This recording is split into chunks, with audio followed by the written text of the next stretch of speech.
এটা যখন আমরা বাজারে বিক্রি করি, এটা সংসারের জন্য আলাদা পয়সা টাকা আসে। এটা যে খরচা বা কাপড়া বিভিন্ন তাগদা সার এগুলো আর কি কেনা চলে। আমরা তখন পাটটা কাটার পরে এটাকে এক জায়গায় একটু পালা দিয়ে রাখি। পালা দিয়ে রাখার পরে পাতা ফেলে এটাকে আমরা আনিয়ে পানিতে ফালার পরে এটাকে দুই ভাগে ভাগ করি। যেমন একটার আগা পাকে দিই, আর একটার পাকা মাথার বিপরীত দিকে দিই, যাতে আগালটার দোষ না হয়। তারপরে পানি ফেলার পরে আমরা কলার পাতা বা কচুরি বানা বিভিন্ন আর কি, যেটা আর কি উপর দিলে আর কি জিনিসটা দেখালা যায়, এটা দেওয়া হয় যাতে পাটটার কোনো দোষ না হয়। এই কারণে তখন আমরা কামলা কিসে নিয়ে এটা ছেলার পরে এটা আবার পরিষ্কার পানিতে 2 দিন বা 1 দিন রাখি, যাতে রঙটা খুব সুন্দর হয়, সোনালি হয়।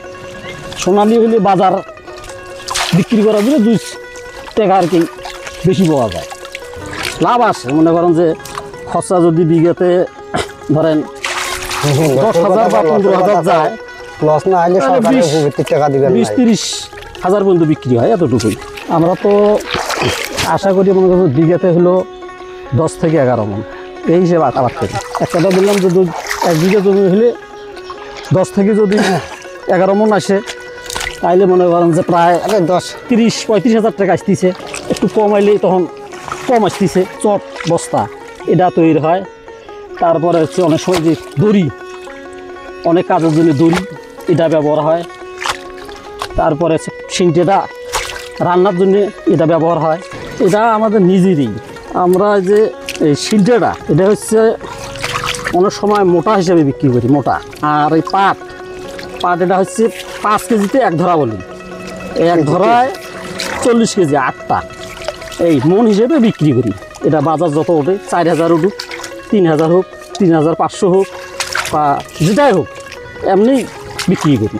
যে পরিষ্কার হলে হয়তো রাস্তা ভালো পায়, পরিষ্কার দেখা যায়, সুন্দর দেখা যায়।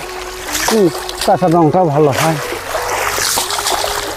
রঙটা ভালো হলে হয়তো 2 পয়সা দেখা যাবে, বেশি দাম বলে। আমরা এইভাবে ধুয়ে আবার এইভাবে একটা হাতা বানিয়ে দিই, এইভাবে না দিই। আমরা এইভাবে শুকিয়ে দেই, আবার কিছুক্ষণ পরে আবার আসি, আবার উল্টে দেই, দিয়ে যখন শুকিয়ে যায় তখন আমরা 3-4 একখানে করি, এরপর ঢুলি বান্ধি। পরে আরেক জায়গায় আলাদা করে থই পানি নিংড়ানোর জন্য।